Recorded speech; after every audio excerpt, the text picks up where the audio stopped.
You are listening to Nerd Best Friends, a podcast that covers the nerdy conversations you're already having, or wish you could. It's the nerdiest thing you'll do this week.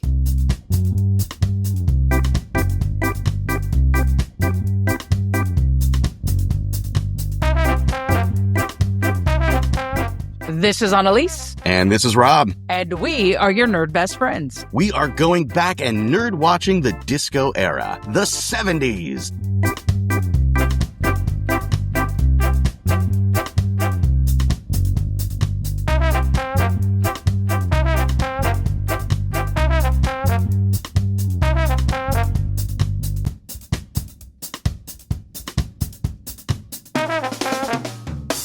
This is Nerd Best Friends, where we celebrate the conversations you're already having or wish you were. We're your nerdy companions on a quest through cosplay, comics, D&D drama, pop culture chaos, and all things wonderfully weird. If you're loving the ride, hit subscribe, follow, or share this episode with your fellow nerds, because the algorithm needs a little nudge from the nerd herd. Let's make Season 5 our nerdiest adventure yet.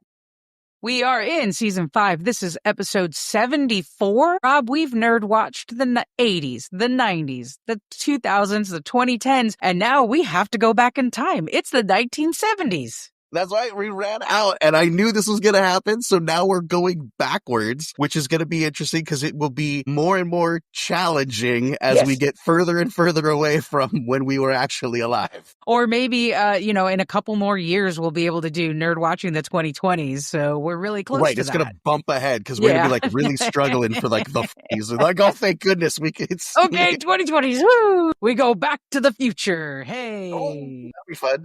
Dang. Yeah. So here we are. How's it going? It's going real good. September, school has started. Fall is starting. The air's starting to get a little crispy. Fantasy football is on everyone's let's mind, at not least even in our group. Talk about that. Before we get to our episode, how about Talk Nerdy to Me? In this week's Talk Nerdy to Me, we are talking about nerd travel stuff. And I think we've talked about this in the past a little bit. I know for me, at least, there's a few things that I've changed and started to travel with the few times I get to travel. But what about you? What are some essentials for you for your nerdy things when you travel? Well, I think I remember when we had this conversation before, we were talking specifically about gadgets, and you were talking about the little cool charging blocks and things that you take with you. I certainly have my one favorite charger that lives in my backpack all the time and comes out when I'm staying in a hotel or whatever that might be to keep my stuff charged. But last year I traveled a lot and I was traveling for different professional things that I was doing, but I found myself it became such a routine that it wasn't how fun, I'm at this new city and I want to go out every night and whatever. It was really no, I'm here for a purpose and I need to not be spending money every time I go to some new city, trying all of their breweries and going to all of their fancy nerd stores or whatever. I need to just, kind of settle. So I've gotten myself kind of a to-go kit for my modeling and hobbying that I like to do before bed every night. So I've got the essentials. I've got my clippers. I've got a little file. I've got a little knife, and I'll usually have some kind of plastic kit in my backlog to build. And the glue, right? I got to have my little, glue. Yeah. Because I thought about I like to paint, every night. It's the great way. I always say it's the best therapy I've found. No screen, just quiet time, painting miniatures. I think it's helped me with my sleep habits, really, except for the times that I stay up too late because I'm I can just a little bit more. I'm almost done. Just one more thing. Right. That'll hurt it every once in a while too. But the building part of it, you don't need a lot. Maybe the little instruction book, the plastic kit, and then just those 3 or 4 things, right? Your clippers, your knife, your file, and your glue. And so I have very often taken use of that little desk with a lamp that they put in every hotel room. Sure. That's a modeling room. That's where I sit, and under the light, I'll shave off the little minis and put them together. That's become a hobby. So I have a little to-go hobby kit that I'll take on specifically work trips because it just keeps me so I'm in the hotel. I'm not spending money. I'm not staying up too late. I'll actually sleep. It's all good. But that tells me you're doing a lot of driving, or do you check a bag because you wouldn't be able to take that knife and clippers onto the plane with you? Good point. Yes. Yeah. These are usually exclusively driving trips. Yeah. Okay, that makes sense. Yeah, that's what a neat idea. For plane trips, it's a little bit more passive. I'll definitely, before I go on a trip, I'll take a day or an afternoon and be oh, what am I loading up on for this trip? And it's going to usually Hoopla or something to download the comics I want because I'm not going to rely on the streaming. Another big trip we took last summer, I downloaded a bunch of stuff to watch like on the plane. So I watched the entirety of Star Wars Skeleton Crew I've had because they give you the option of downloading stuff on Disney Plus. So that's the difference. Plane trip, you load up the iPad. Driving trip, you can take your little nerd box. Yeah. Well, definitely. What are you thinking? Yeah, the last time we talked about it, you're right. We were talking about gadgets because I found the thing at Costco that folds down into one little flat square. And when you open it up, it charges your phone, your earbuds, and your watch. It's got a little thing that you put your watch on. So that's been really helpful, taking one cord for those three things. And that same cord, I can unplug it and plug into my MacBook as well, my work MacBook. Right. So like I can, one cord, boom, done. I always take extras just in case, but I have found something to be even more helpful because for some reason I'm finding hotels, it's a hit or miss on whether or not they have a USB or USB-C plug for your thing. So you have to bring the blocks. So I found, I'm going to show it to you and then I'll explain it to our listeners. This is a little travel extension power surge protector that wraps up and it's probably no bigger than, what would you say, like a mini bottle of shampoo, fist, maybe. Yeah. You know, like so it fits in my suitcase and it's got USB-C, the regular USB, the USB-C, and it's got 2 outlet extensions. So this has been so helpful at hotels that maybe they've got all these lamps plugged in or something, or a bunch of stuff you can't reach. I've had situations where they've put furniture in front of the thing so you can't unplug their stuff. So I just find this and it goes out 6 feet. So this has been really, really helpful for my devices with some of the travel I've had for work or otherwise. I've just started to carry it in my backpack. My backpack is another one. So I don't know if the company is Bag Smart or Bags Mart, but it's one word, right? So Bag Smart or Bags Mart. I bought myself a backpack that fits, my like work stuff in one pocket, but then the whole front pocket is a suitcase that expands out. So some of the trips, like when I went to the Back to the Future interactive thing at Universal Studios, it was fly down one night. We had Mother's Day the next day, went to Universal Studios, slept and flew back. I needed like 2 sets of clothes and my toiletries all fit in my backpack. That was the first time in my life I traveled without a suitcase. I just took this backpack onto the airplane and it was so freeing and so amazing. I could fit all my stuff. It has a sleeve for my shoes. It's a perfect backpack. I use it all the time now. And so those 2 things have been very, very helpful with my nerd travels. And especially we'll talk more about it when we get to nerdiest things we did this week, but I totally just used it for some travel I just did. And I've got some travel coming up in November that I have to figure out how to pack and also take my instrument on the plane. So it's going to be interesting. But those are the 2 things that now my nerdy travel, I don't travel without. And I will say, there's one thing that I've recently saw one of the colleagues in my district at the beginning of the school year before everything started. We met as a leadership group and everyone had to bring something that was meaningful to them, blah, blah, blah, blah, blah. And she talked about how many books she read over the summer and she held up a Kindle. And I've avoided the Kindles because whatever, it doesn't make sense to have all these devices, but it was like the size of a paperback book. I've never seen that before. I've only seen the big tablet Kindles. That might be my next thing. Because it's pocket size. A little bit. When you get your phone, do you get the Pro Max, like the bigger phone? I don't get the Max. I get the Pro. I don't either. But as I'm aging, it's harder and harder on my eyes. But I don't want to carry around a giant tablet. I don't want to carry around an iPad. Right. So we'll see. I haven't decided. I'm stuck on audiobooks right now. I'm going to be really honest. Audiobooks are my thing right now. So it's not something I'm like, I need to go out and get this. But I didn't know they made Kindles that were like paperback book size.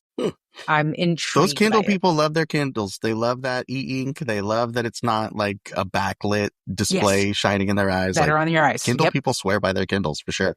Dr. Intern Jones, one of them. She travels with it. And so we'll see. That might be a travel thing next for me. One of the things that came to my mind when you were telling your story is I often it tickles me when I'm reading like Batman comics or whatever. Whenever the word Gotham comes up, I always read it as Gotham. Well, that dates back to when Gotham was a show, right? You guys used to call it Gotham. Because it used to have the title that would come at the screen and like the 2 words would separate. Gotham. Yeah, Bag Smart or Bag Smart, whichever way it goes. I think they probably think it's Bag Smart because they're like trying to be a smart techie company. So the more you call it Bag Smart, the better. Or it's Bagsmart because they have all kinds of different bags and backpacks and stuff. I don't know. I've Maybe never they seen a love it. commercial. Maybe they think it's super. They either love it and love the double entendre, or they're like, we're not Kmart. Stop calling us Bagsmart. Or maybe their marketing worked. We're talking about it on our podcast. Dang it. They got us again. Dang it. Free promo. Send in your deep thoughts, nerd questions, or talk nerdy to me subjects you'd like for us to cover by sliding into our DMs or send those topics to podcast@nerdbestfriends.com. And now, part one, it's time to nerd watch the set. All right, tons of fun here going through these. So this is the first time we've gone back into a decade that like we weren't the demographic for any of this, right? Like, full disclosure for me, I was born in 1979. So like this was not what I was doing weekly. A lot of the love I have for this 70s stuff is, you know, the reruns I saw when I was a little kid because my parents were watching it or it was on the TV, or, and I don't know if you had this experience, Nick at Night in the 90s. Yeah. It was absolutely a thing where it was like, oh, you know, it kind of got after prime time, but it's a Friday or it's the summer or whatever. What are we doing? Like you could just click it over to Nick at Night and there would be like old reruns from the 60s and stuff that you could just leave on and not worry that your kids were surfing around watching stuff after 10 o'clock at night or whatever. Well, I will say, I mean, so I was born a year before you, 78, and we are at the tail end of Gen X. But the things we're going to talk about shaped pop culture in that you're right. When we were children in the early 80s and the television was on, syndication is what, for me, when I looked at the stuff, was way more familiar with through that syndication, even before Nick at Night was a thing. But I do remember a lot of black and white shows on Nick at Night when we were kids.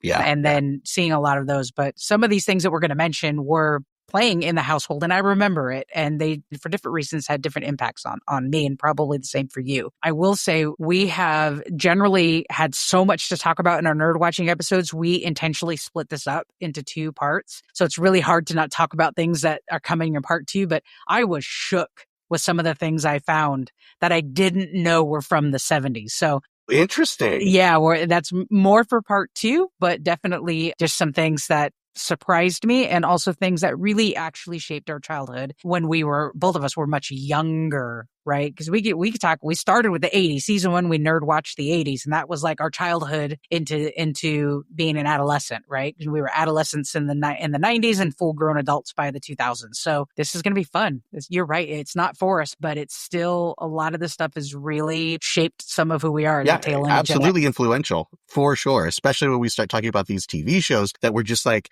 you saw so many episodes at such a young age. It's like, well, this just must be how the world is. Right. For this episode today, we're going to dive into television shows and films, movies. And so let's just go into television shows. You want to go one for one? Do you want to like bring up a couple? Sounds good. We could just ping pong back and forth. Let's go with your first one because I forgot this one and I went back to go at it and saw that you had it on your list. This is one that's super funny because it is a show from the 70s about the 50s, and this is Happy Days. Yes. Happy Days. The Fonz. You can't go wrong. I mean, so iconic. That show is so iconic. As a young, like I was again, we were watching this in the 80s in syndication as like a 5-6-year-old boy. There was nothing cooler than Fonzie because they really hung a lampshade on it and made sure you knew he was cool. This is the epitome of cool.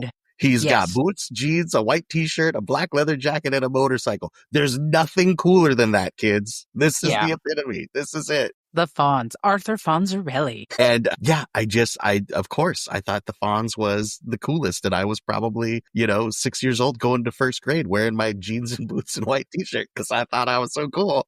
Wanting a comb in your back pocket. It's a show that lasted a really long time. It was super popular. Like a lot of shows from the 70s and 80s, you look at the first couple seasons and can see really what the intent was there. And I think the intent was looking back at the phase from a teenage perspective and that idea of like teenagers getting in trouble and real frisky and that kind of nostalgia for that. The nostalgia for that time period with like growing up and being a teenager in the 50s. But honestly, I think think they were trying to put more of a dark twist on it. Like, well, it wasn't all shiny and Right. rainbows. Right. You know, these kids were in trouble. These kids were doing things that they shouldn't have been doing. After that first season, it just became like a spoof on itself. It's like, oh no, let's make this real easy. You know, Ronnie is the good, like the boys, or Richie is the Boy Scout. He's got these two sidekick friends. This one's the dumb one. This one's the funny one. And really, it's all about Fonzie. Like, you know, it changed over the years, but it's interesting to see the intent it had and what it became. And of course,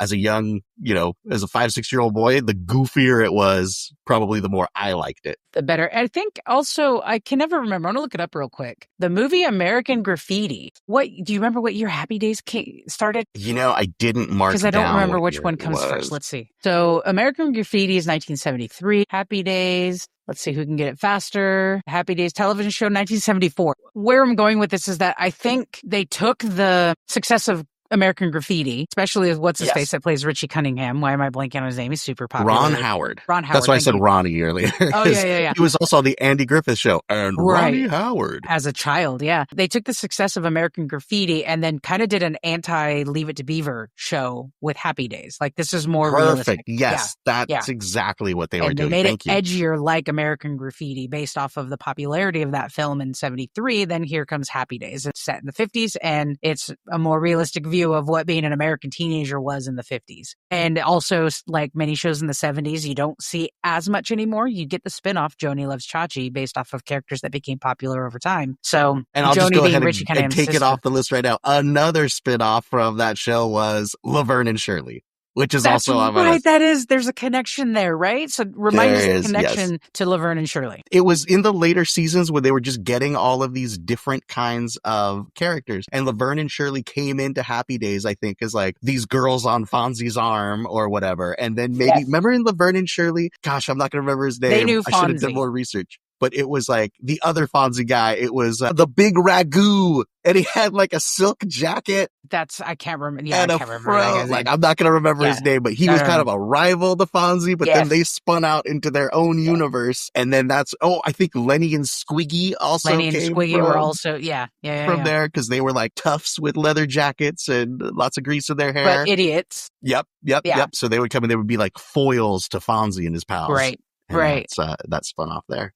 I love Laverne and Shirley. This was, as a child at the time, it was either like playing or on Syndicate. You did not see a lot of women characters leading a show. And Penny Marshall ends up being a very influential woman in Hollywood. Absolutely. As a person. But definitely, if you go back and listen to them talking about Laverne and Shirley, they were a bit feminist in producing this show, writing this show, and making sure that these weren't too like giggly, they're not women on someone's arm. They were strong women out in the workforce on their own, renting an apartment by themselves, which if you think back to the 70s, I think that's still a time in the early 70s that a woman could not have a bank account without her husband. A woman could not have a credit card without her husband. And so now we have the show with two women out on their own, unwed and making a life. And trying to make it in the city. Yes. And I think that's another one where if you look at that like first season, that's what it's dealing with. It's really kind of putting a mirror up to like, hey, ladies that are trying to make it in a city, we're showing your story and we're doing this life and we're putting a humorous slant on it. And then as it goes on, it gets more and more just like clownish. But yeah, there was a vein of that in the late 60s, early 70s.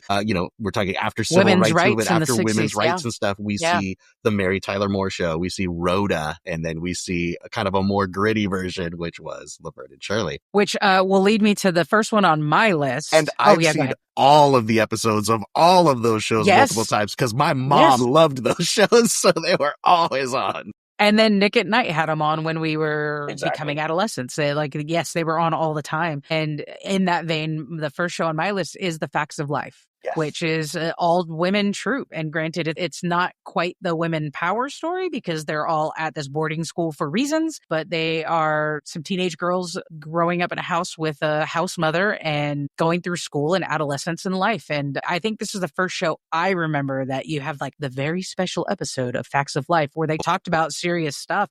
And it was cool as a young girl. Tootie was smoking marijuana. Yeah. Well, poor Tootie. I remember they dealt with domestic violence. They dealt with drug abuse and alcoholism. They had an actress with cerebral palsy on the show and how to treat people who are, with disabilities. There was a lot of really impactful characters on the show, and it was very purposeful. And it was just cool to see as a young girl. But it's in that same vein with Laverne and Shirley and that we're getting to see on television, and popular television, something other than Leave It to Beaver and everything we know in the 50s to 60s. Am I right that show took like the book Little Women and put it in like a 1970s like cityscape kind of thing? I think it was the like influence there? A loose basis, yes. It was the idea of this troupe of women, and I think the characters themselves were kind of based off of some of those characters, but obviously, yes, for the 70s modern version. And this show was popular. This show, I think, lasted into the 80s or right before the 80s, because it took these girls out of high school and into older, where the house mom character, I'm going to forget her name. And I was just going to ask you, do you remember Miss? Oh my gosh, it's not Peterson. It's not Jefferson. Oh my gosh, she's so important. She's a great actress. She opens a store on the side of the house, and that as they become adults, they're manning her store. What did you look it up? What is it? Mrs. Garrett. Garrett.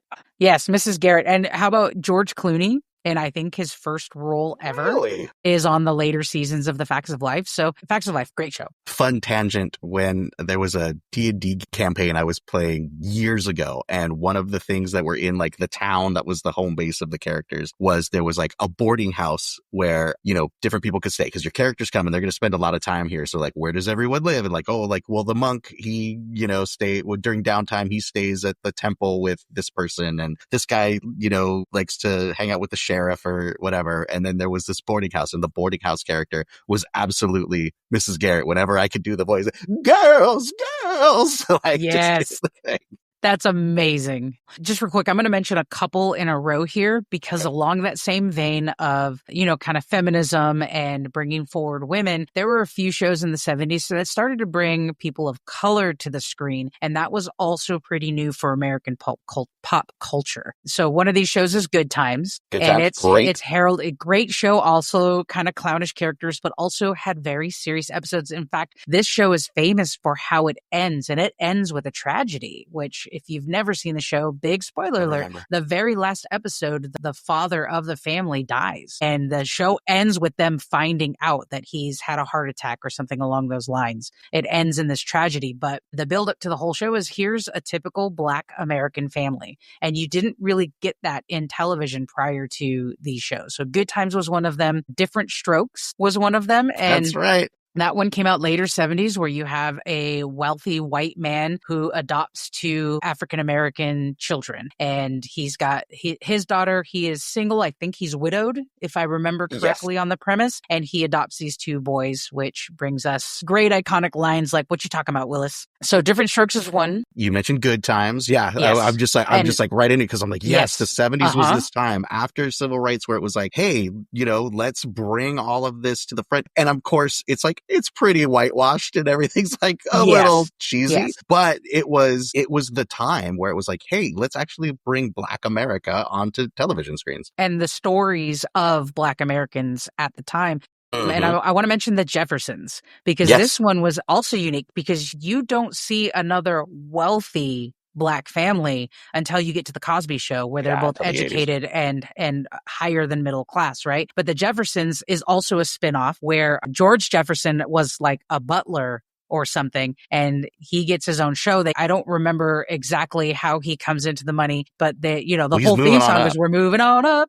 Yep. Right. And so to the deluxe apartment, so that they are wealthy and they have their own butler. And that was a unique story, even if it was a comedy and slapstick and.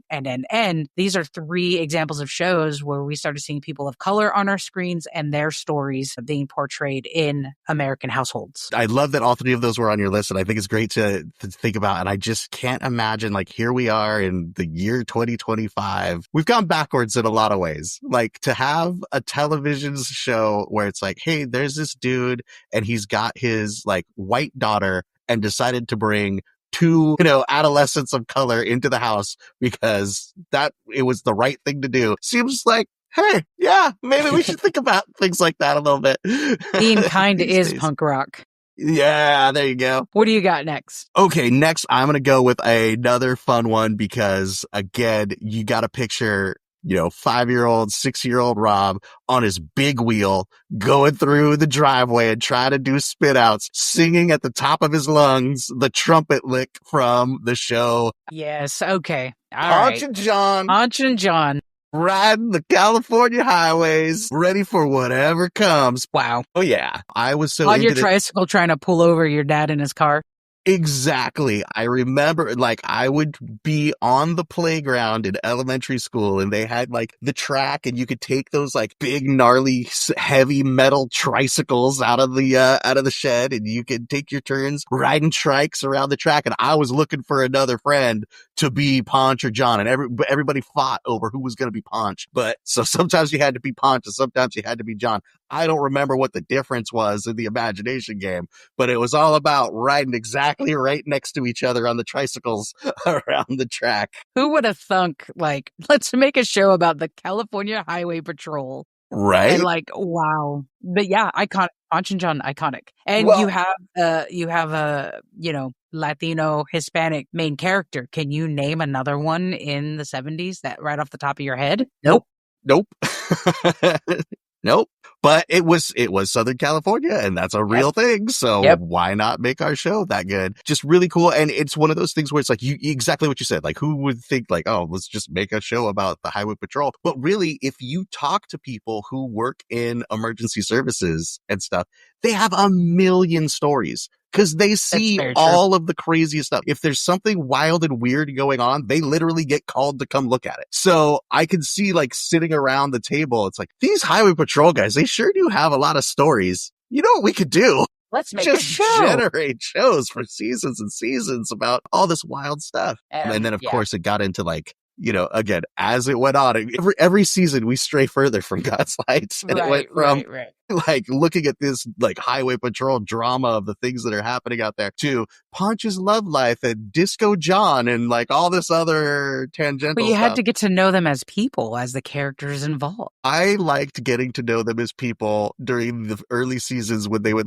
stop at the taco stand and have conversations rather than there were episodes drop in their those later tacos seasons. and run. You never even saw them in their uniforms on bikes anymore. They were just you're not walking wrong. around doing You're stuff. not wrong. Yeah. That was always his favorite. Right there at the taco stand, and they have to drop their food and dramatically run to their motorcycles. Yes. Early episodes. Dramatically jump on their motorcycles and then smash cut to them back on the trailer with motorcycles.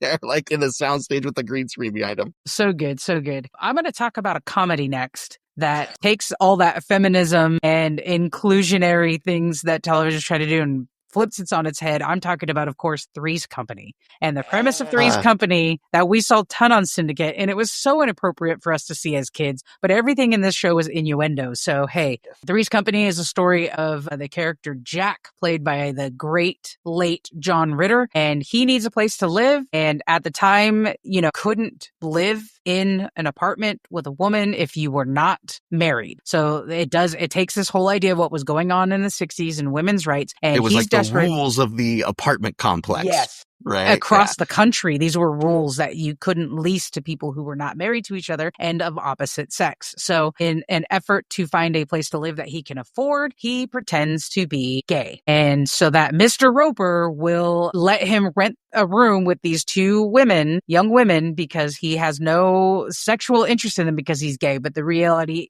is, Jack is not gay, and John Ritter does a really great job. And yes, it's stereotypes, and yes, some of it could be seen as hurtful. And no, this show does not get made today, but hilarity ensues between Mr. Roper and how Jack has to sometimes pretend he's gay. And what is it? The Regal Beagle is the bar that's right outside their apartment building. Beagle. If you want to see what they thought in the late 70s was going to be the future of the 80s, look at the Regal Beagle, the paint, the plants, the color schemes. Oh my gosh. So, he'd have to go pretend to be gay at some points. But the whole thing about this show, talk about it going off of the charts of its intention. Eventually, every episode is someone overheard something that's an innuendo and mistakes it for something else. And then hilarity ensues. And that's the whole... The formula is what misunderstanding are we going to run around with today? something that I did not put on my list that I forgot to put on my list, but goes right along with this would be Bosom Buddies with Tom Yes, but Hanks. that's the 80s, right? Was that the 80s? I think Bosom Buddies comes out in 80s. Let's see. Let's actually find that out because that came into my head too. Let's see who gets it first. Bosom Buddies. 1980, exactly. Okay. Yeah. Well, it was no, you're right. It was the definitely influenced by this idea 100%. of like, dude has to pretend he's gay so he can live in this complex. Like, dudes have to dress up and pretend they're actually women to live in this affordable apartment. And of course, it makes Tom Hanks a household name, and that's Bosom Buddies. And the other one is it's Dustin Hoffman who has to dress as a woman. That's not. I'm thinking Tootsie, but I know maybe it is Tootsie. Yes, Tootsie came out in 1982, where Dustin Hoffman has to dress as a woman. I can't remember why. Let's see. See if I can find out real quick. There's a reason why. Michael Dorsey, an unsuccessful actor, disguises himself as a woman in order to get a role on a trashy hospital soap. So he pretends to be a woman in order to get hired. Again, that's all in the same vein. Three's Company goes not the man dressing as a woman, but goes the route of I'm going to pretend to be gay and have no interest in these two roommates. And he doesn't. Right. It's but he's always, like but then that would be another thing is he's trying to sneak girlfriends over. Right. Past Mr. Roper in a lot of episodes as well. Yeah. All right, what do you got next? I am going to go with one that is kind of fun. We can touch on it pretty quick because it is something that seems like it's been around forever, but has only really been around since 1974, and that's Saturday Night Live. The birth of Saturday Night Live. I definitely was not watching Saturday Night Live in the vein of like all these other ones where I was like a little kid and they were kind of in syndication, but looking back at old episodes of Saturday Night Live and seeing all of these amazing actors, these comedy legends that we have all getting their start on this sketch comedy show. And I'm terrible at names, but you got like Steve Martin and you've got your Eddie Murphy and you've got your, like everybody was on there. John Belushi, freaking Ray from Ghostbusters. I suck at names. Dan Aykroyd. Yes. All these guys were on there. Bill Murray. And like, I was more familiar with some of like the movies that spun out from some of these amazing comedians, but then knowing and that they got their start there and seeing what they were doing and like just loving those old sketches from like the Land Shark and Wild and Crazy Guys and all that kind of stuff. I just love it. So that was something that started in the 70s and lives on today. And certainly some names that would not be familiar to us, even though they were popular comedians at the time. So, you know, Chevy Chase, John Belushi, Gilda Radner, Jane Curtin, Garrett Morris. There's some names that you and I won't recognize because they didn't go on into the 80s and be popular movie actors and comedians. But there's also somewhere around this time, I think Phil Hartman is the 80s, but I think... See, I think of him as the 90s because... Let me see. That's what I was watching. He was a cast member from 1986. So somewhere around here in the late 70s, this is a little fun fact. After 74...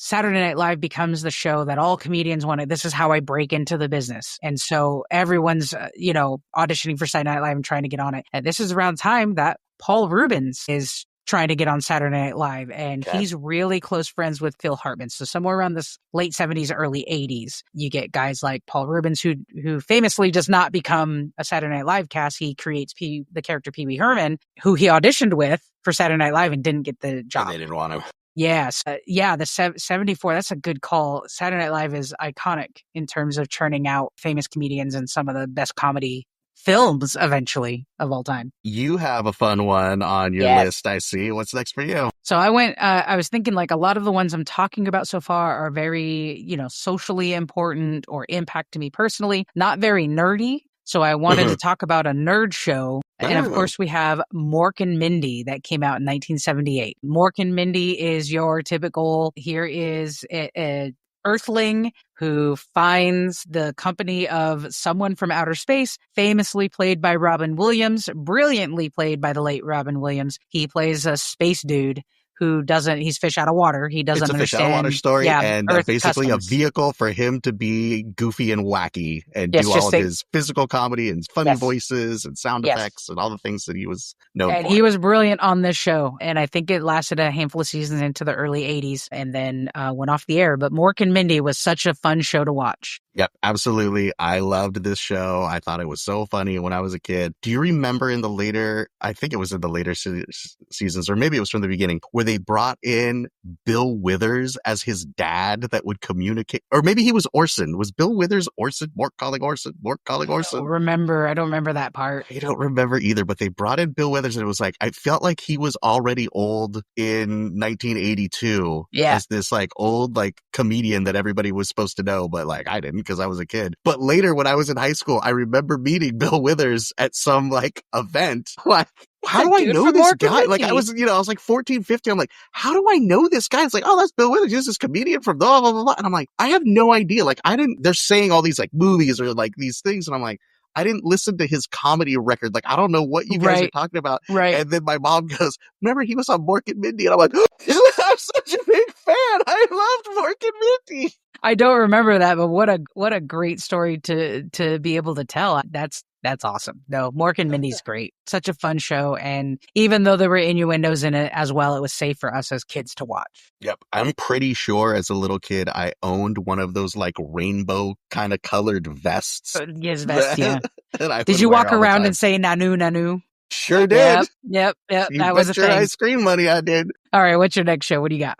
I want to put two together that were like these kind of like very gritty urban comedies. It's one of these things where I love the setting of them because it's kind of like they did Star Wars where it's like, okay, we're going to build all these sets and stuff, but then we're going to make them look real dirty and old because it has to have that grit and that realism, even though it's a comedy. The first is Welcome Back, Kotter. Yeah. I love Welcome Back, Kotter. The story, it's almost a one act every episode because they rarely go out of the classroom set. But this is a teacher who comes back to the bad neighborhood where he grew up to make a difference and be a teacher. But of course, all of the students that he gets are the students like he was when he was a kid. Yeah. They're not interested in learning. And so there's this struggle. They're the misfits. They're the sweat hogs.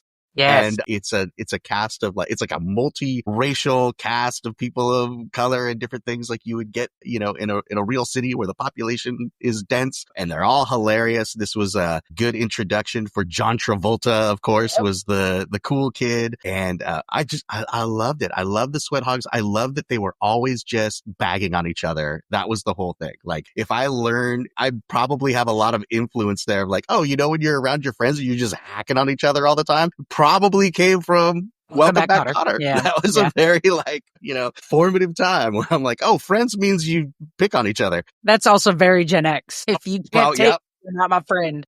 Exactly. And the other one that was the same as far as like that gritty urban landscape and then throwing a comedy in it was Taxi. And this is another one that I would see like on Nick at Night with, it's got Danny DeVito and it's got, what was that guy? Tony Danza. Tony Danza was in there. Young Tony Danza, before Who's the Boss. Sure. Yeah. And this is what they work in a taxi cab company and they just are hanging around this dirty old taxi cab garage telling stories. And there's the different characters. There's the mean boss and there's the cool kid and there's the guy who's like the veteran and been there forever and knows everything about taxi driving. And then there's Christopher Lloyd, who's like a drugged out burnout and would just say the most wild things in his Christopher Lloyd voice, all spaced out and stuff. Loved that character. Yeah.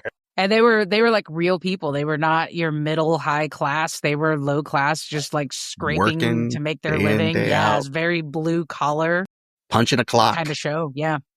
With like the yellowed folded literal time cards and the little punch thing right there in the show. And everything's a little bit dingy and dirty. Dingy. Yeah, exactly. So, and as a little kid, like I didn't really get drugs. Like I didn't know that Christopher Lloyd was supposed to be on drugs. I'm like, that guy's so funny. I hope when I grow up, there's a kooky character in my job, my place of employment too. Now I'm like, get that guy out of here. The last show on my list, I added at the end because I forgot it was in this era, but Charlie's Angels. I won't say it's as feminist of a show because, they were beautiful, skinny, I think the idea was it was gorgeous women. Yeah. But to see women in the power scenes of action and battle and they're action stars, right? Yeah. This is a show where they're going out and solving crimes and mysteries, and they have guns and no kung fu. So there was a little bit of that women power, but not really, So that's the last show I have. Do you have any more to talk about? Yes, the last show, I saved the best for last Okay. because the greatest show that has ever been on television, the thing that makes up all of, what TV in the 70s was, especially when you're looking at the birth of the live broadcast, the talk show, the interview show, the like, oh my gosh, there's celebrities on my TV and they're saying stuff, was like a big deal as far as like late night, and we got Saturday Night Live and all that kind of stuff. And right along with them, the show that has the most influence over me in my entire life. The drum roll has ended. What is it? The Muppet Show. Okay. Love The Muppet Show. It was, I love everything about it. I think the writing was punchy and funny. I love Jim Henson and Frank Oz's writing style, the chemistry that they would have when they're doing the voices going back and forth. And this was one of those things where it's like,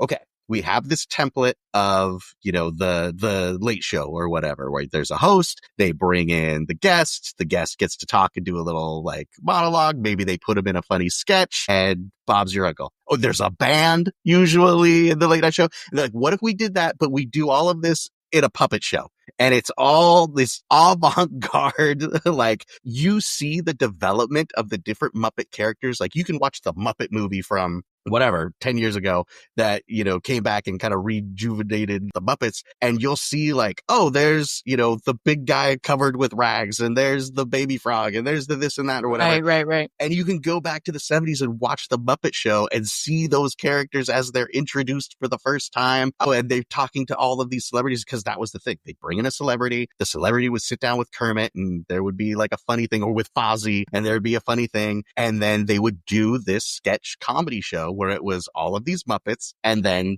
the guest star for that week that they were highlighting. So it had that like, oh, there's a celebrity on my TV saying stuff kind of vibe. But instead of sitting behind a desk and interviewing somebody, it was a fun puppet show with wacky characters and funny voices and punchy dialogue. And I just love it. So influential on how I think of comedy, how I think of putting shows together, and super special too, because like I had that experience with watching Nick at Night and seeing all of these like older shows that my parents liked and kind of having that understanding. The Muppet Show is what I did with my son. I have amazing pictures of 4-year-old Andrew carrying around his Kermit and his Fozzie plushie. He's got a Kermit sweatshirt and he just loved these characters, and he would do the voices and he would do the jokes and stuff. It was so influential for me. It's super influential for him. Andrew's got a t-shirt in big white letters that says, I appreciate the Muppets more than you will ever understand. It's just the t-shirt. I'm like, yeah, that's the vibe right there. The Muppets we talk a lot about like, is it like, what's the perfect movie, or what's that like perfect thing? For me, it is the Muppet Show. I love the Muppet Show. Jim Henson was ahead of his time for sure. Oh yeah. And I don't know that you could find another medium of any sort, whether it's books, comics, movies, television, whatever, where the characters essentially over the course of 50 years are exactly the same. Fozzie is the same. Animal is the same. Miss Piggy is the same, because they were written so well and so purely that you don't need an evolution. Everyone has out their of the box. Role. Perfect. Yeah, absolutely. That's a great call to end our television shows of the 70s. It's also I always have the go-to answer, because, you go to these like meetings or whatever, and there's an icebreaker, and it's, if you could have a dinner with anybody living, my answer is always Jim Henson. It's just so easy. Yeah. Like, it'd be Jim Henson. Just sit with him and let him go. Yeah. Good call. All right. So we're moving on to movies or films of the 1970s. I'm going to do mine in bulks a little bit because they're kind of thematic. I'll start with the first two. I joke around all the time and say two great things were released in 1978, and Grease is the other one. Alluding to me being the first. Movie musical, very influential in my life. There's nothing perfect about it. It's not as beautiful as the story you just told with the Muppet family, but I wore out VHS tapes that were recorded off of the television. Wow. And to this day, just love this movie musical. Olivia Newton-John and John Travolta.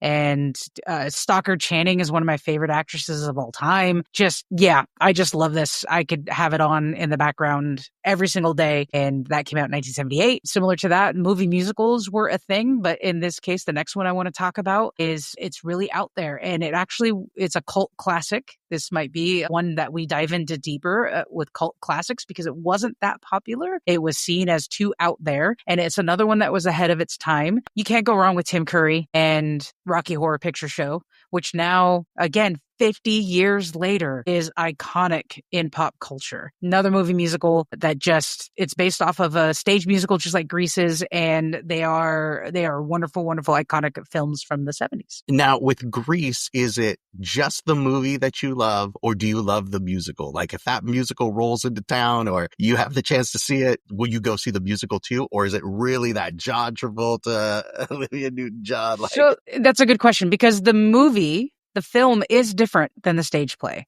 The stage play really, well, just like you said about Happy Days, it came out in the 70s and it's about the 50s. And the stage play really hones in on that 50s a lot more and starts itself as a high school reunion in the 60s that goes back in time to the 50s. Different music. It's a little bit slower. I will go see the stage play, and I'm excited to see the stage play depending on who's in it. Like, I know I went and saw it when Rosie O'Donnell played the Rizzo scene. Like when I was in college and she was playing Rizzo, I went and saw it. I'm going to forget who else was starring in it, but a few times over the course of the years. But for me, it is the film. There are songs that were written for the film that end the movie a little bit. They're not in the musical. There's songs that were removed from the film that were in the musical. And it's really Olivia Newton-John and John Travolta's connection in that film, for me, was magical as a child becoming an adolescent. Yeah, even until, I'll tell a quick story and tangent real quick. Ellen DeGeneres show was popular, and sometime in the early 2000s, Olivia Newton-John and John Travolta came on. It was like, the 30th anniversary of Grease or something like that. And they were on the show together, and their connection at the time was so strong. I remember she had them play a little game where they had a kazoo and they had to try to sing a song with the kazoo without saying the words, and they had to guess the song. And they were right in par with each other. The kazoo's a bad idea, but it was like whatever it was, John Travolta would and she'd get it right away. Like no guesses, no second guesses. And she'd go and he'd get it right away. Like their connection is so strong, and it's so evident, their chemistry in this film,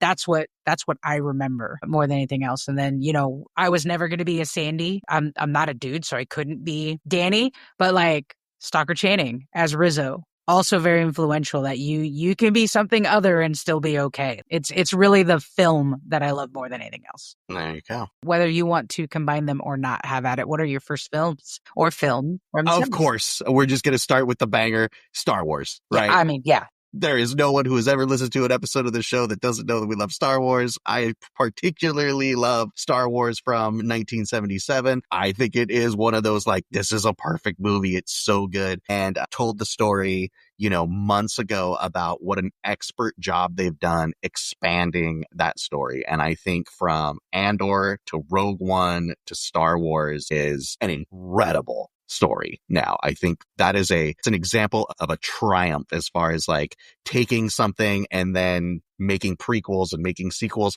They've made some mistakes along the way in Star Wars, but I feel like they really knocked it out of the park with taking Star Wars was the first of this amazing epic galaxy spanning story. And now I think if you take that part of that story from Andor to Star Wars, it now becomes this perfect finale to a really good story that's told. So won't go on too far about that. The cultural zeitgeist that this movie created is undeniable. It's absurd. Yes, it's absurd. It's absurd. And I left it off my list because I did my list first. Bravo, either one of us could bring it up, but yes. Yeah. Here's another one that I bet would have been on your list too, because I'll ask you, I think we both have great memories of this movie, is Willy Wonka and the Chocolate Factory. Yep, right? Yep. My gosh, 1971, Gene Wilder as Willy Wonka. What a weird movie. Weird movie based off of a really weird book and done very well. Gene Wilder is so good. And because of our age, growing up watching it, it's one of those ones that as you're older, you go back and watch and you're like, here's all of these cultural things that just bypass you, right? Like Gene Wilder's character is so smart in this. And it comes across. He's not goofy like the Johnny Depp one or childish like the Johnny Depp one. He's sophisticated and educated and knows exactly what he's doing. And he's both scary and wonderful at the same time. Yeah. And they do Gene a good Wilder. job with these kids. Like you said, it's reflecting the times. These kids all are a different representation of something going on in society. You could watch extended like essays of like some people think that they represent the 7 deadly sins. You can do all this stuff where they go through like there's a lot. And because it's a good movie and because it has depth,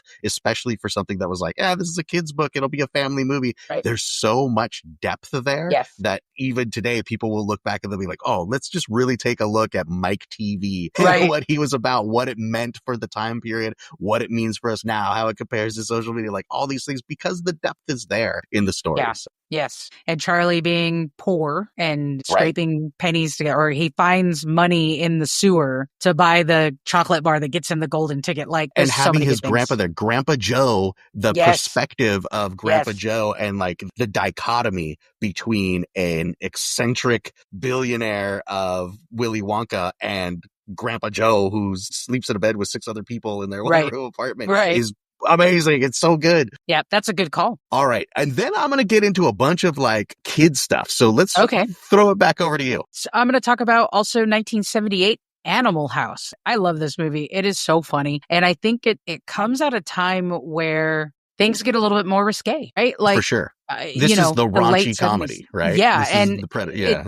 I don't know. I can't, and maybe someone will nerd correct us here, but I can't think of a raunchy movie before this this level, right? This blew the doors open for your things like your Porky's and your Revenge of the Nerds and your Zapped and whatever.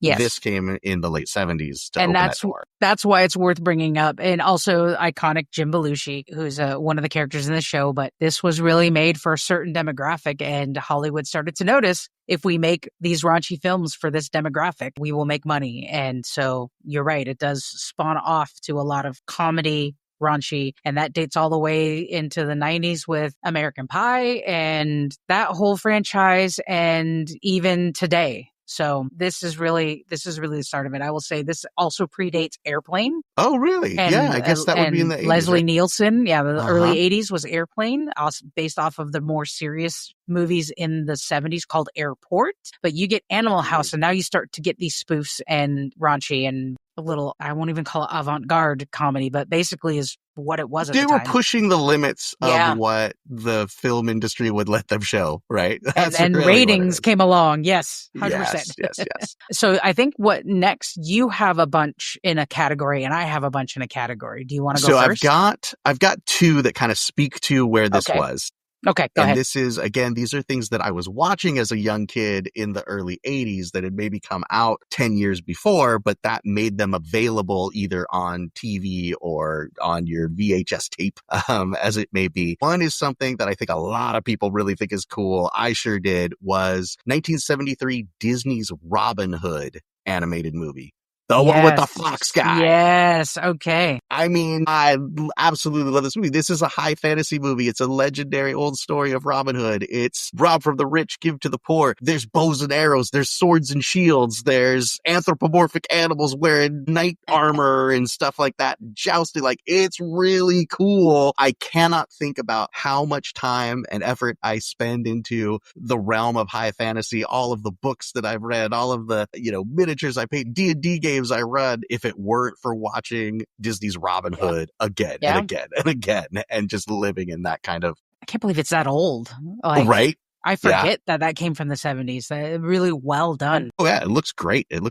But it has that style, that 70s Disney style that you see from like the Jungle Book and all of that kind of stuff. Those animators had that. They just nailed it. Another one of those ones. Got it right out of the box. Right. It's just really, and really it holds good. up now, 50 years later. Yeah. And so I was watching that, and I was watching a lot of other cartoons of that time, specifically things like Mickey Mouse and Bugs Bunny and whatever might have been, that kid-friendly fare. And then I got hit right between the eyes with a very different style of animation, and that was with The Hobbit, 1977, Rankin Bass. I don't think I saw this movie until I was maybe almost 10 or like I was a little bit older of a kid, had no idea it existed. And I remember my aunt and uncle showing it to me, watching it in their family room while I was like spending a week with them in the summer or something like that. Yeah. And just being like, can I watch it again? It was like, this took, so like kind of the juxtaposition, right? There was the Disney anthropomorphic animal, really happy Robin Hood, fun romp to,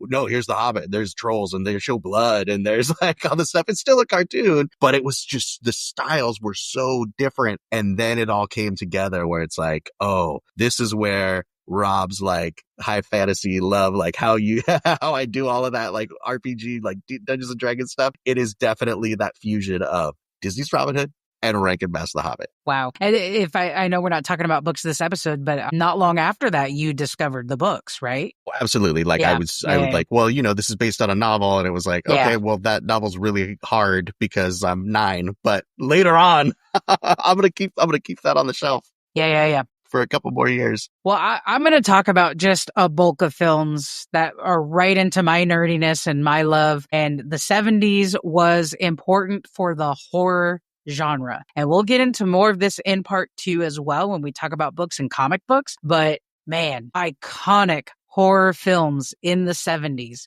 that help lay the foundation for what horror is for the next 50 years. Now, there's some earlier than this, but I want to talk about Halloween, which came out in 1978, another great thing to come out in 1978. But what's important about Halloween is it had this story, and this story, so many studios were like, no, we're not going to do this. We're not going to do this gore and this. We don't get this idea. People don't want to go to the movies and get scared, right? They learned from Alfred Hitchcock and Psycho and those movies that were a decade or more earlier, where they had to have smelling salts in the theaters for people passing out of fear. Like, we don't want to do this anymore. So Halloween had like a shoestring budget and is one of the most iconic horror myth films of all time. It's one of the first franchises of all time, and it is so good. Halloween is there in 1978. It's certainly not the earliest. You have Alien, that came out in 79, which is later. Dawn of the Dead comes out in 78. You have Jaws, which I put in the horror category because Jaws in 75 made people afraid of the ocean. To this day, you will find people our age who say, I will never swim in the ocean because they saw the movie Jaws as a young kid.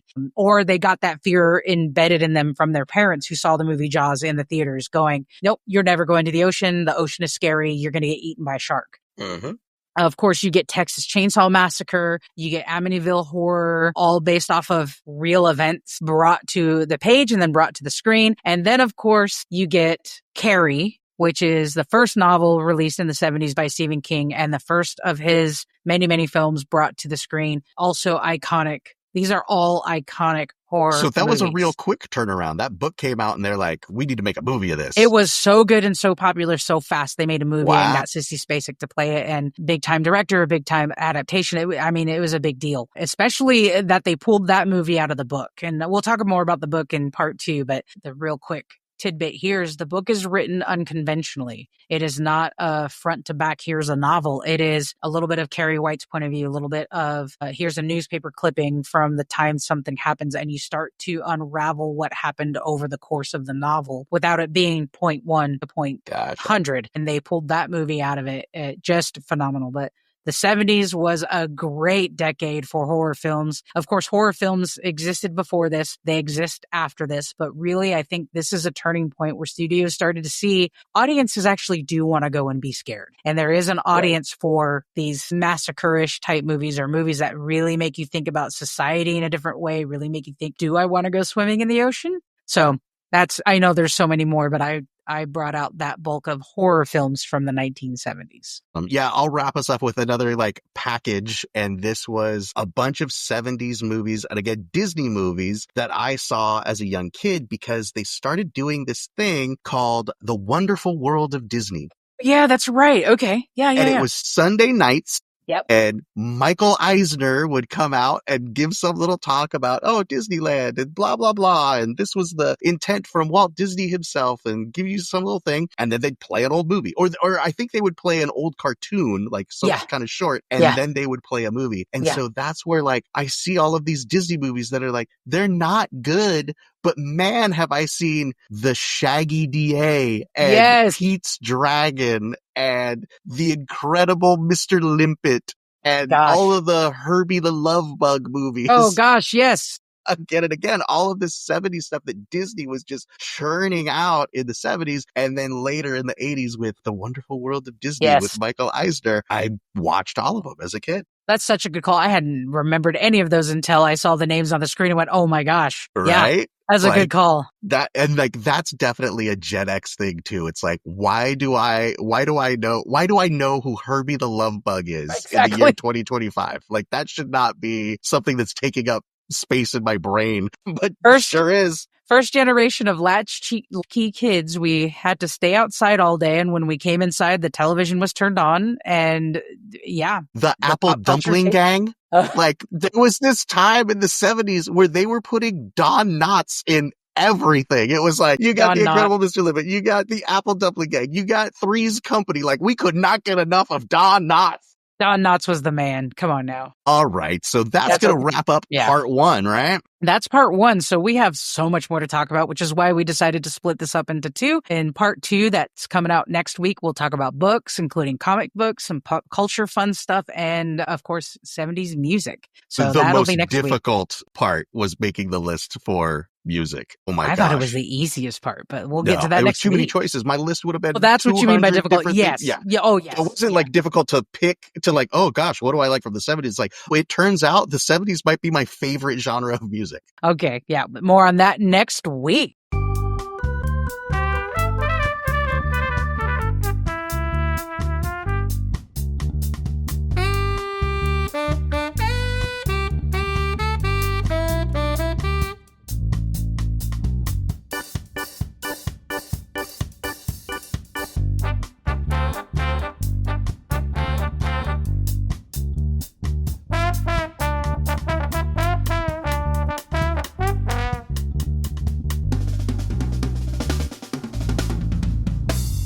Let's wrap this one up as we always do. Analese, what's the nerdiest thing you did this week? Oh my gosh. Okay. So nerdiest thing I did this week was I traveled to Washington last weekend and got to see one of my very good college friends get married. And while I was there, Dr. Joan and I went and saw The Long Walk, which is going to be an episode coming up soon. And we went and saw The Long Walk at one of those fancy theaters where they bring you dinner. And we purposely went to see it before the wedding since we were both in town and out near Seattle. And that episode's coming up after the Nerd Watching. We're going to talk about Stephen King's The Long Walk. But the nerdiest thing I did this week was get to go to one of those fancy theaters with Dr. Intern Joan and watch a movie I've been waiting more than 30 years for. I read that when I was 14. I've been waiting 33 years with the movie in my head. And oh my gosh, I can't wait to talk to you about it. That is awesome. I'm glad that you are getting that cool experience that I get when the Marvel movies were coming out. And it's like, oh, I've only seen this in like an old bad cartoon or, you know, how I imagine it in these comics I've been reading. Yeah. And then you get a really cool movie, you know, like that's really awesome. Yeah. The nerdiest thing I did this week is interesting. I bought makeup sponges. So I saw this. It'll be no surprise. Wait. Cleaning sponges or sponges with makeup on it? No, they don't have makeup on it. I think you dip your makeup in them and then they're applicators. Oh, like application. Okay. I don't know. So they're these little things and they're egg shape, right? So they have a point on one side. They're basically like an egg with a point, right? Yeah, that looks like Cadbury eggs. They do, and they happen to get pastel ones. So I saw a couple painting tutorials online about painting miniatures when you have things like, basically it was for vehicles, and I don't paint a lot of vehicles. Sure. I usually paint like little dudes. But when you have big flat areas, so giant robots or tanks or spaceships or whatever, it's a painting technique where you use your color triad and you apply with these makeup brushes. So if I want to make, say, like a classic World War II tank, I'm going to choose like that mid-tone of that like army green, but I'm going to start with something darker. And I'm going to take one of these sponges and I'm going to get it all in like all the nooks and crannies. And I'm going to make it so it's this stippled kind of textured dark green. And then I'm going to put that mid green on top of it again with the sponge and put it on there, but it's not going to, you kind of use the middle part of the egg. So it's not going to get in all the like little deep corners and stuff like that. And then I'm going to flip a new one over to like the whitest part of the egg. And I'm going to take a lighter shade of green and just kind of do almost like a dry brush stipple on the edge. It's this sponge technique. That's so interesting. Right? And it's new to me. I've never done it. Like I know about stippling, and it's definitely something in the painting world old where you would see people like pointillism or whatever, and they paint with like little dots. But as far as miniature painting and using makeup sponges and doing the color, I was like, that's wild. I've never seen that before. It sounds fun. I got a thing of like 24 little egg sponges for $5.99 or something. So like, let's give it a shot. I bought some makeup sponges. You always talk about using Maria's old makeup brushes, cleaning them off and using them for your mini painting. This is just taking that to another level. Sounds like you're getting ready for tanks for the apocalypse. I am going to try and get ready for tanks as well. All right. I wasn't going to say it, but I'll make some tanks and we're going to play tanks for the apocalypse. For sure. That's what I'm going to do with it, because that's why I was looking. I was like, oh, how to paint tanks. And I was expecting a lot of like airbrush stuff, right? Sure, and it's like, I don't really have an airbrush because I don't have a good space where the overspray can go unless I go outside. And usually I'm painting at night and I don't have to drag out a generator and stuff. I'm not living that airbrush life. I almost got you a mini airbrush kit for your birthday, but I would have figured out how to use it if you give it to me. It's a lot to get into on top of what you're already painting. So right. And a lot of people will say like, oh no, you can do it inside. You just get this like crazy contraption with filters and fans. And I'm like,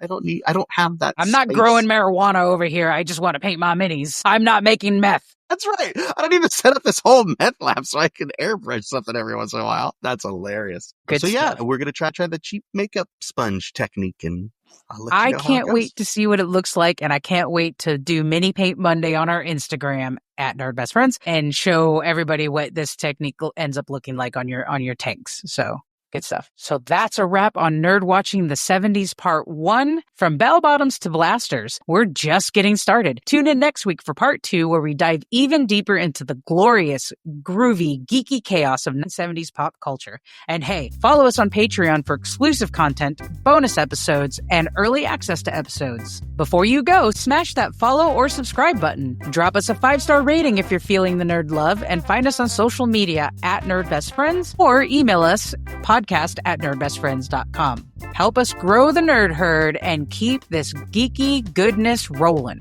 Part 2 next week. All right, Part 2. Be a good one. Talking about the 70s. Thank you for listening. We will talk more about the 70s next time.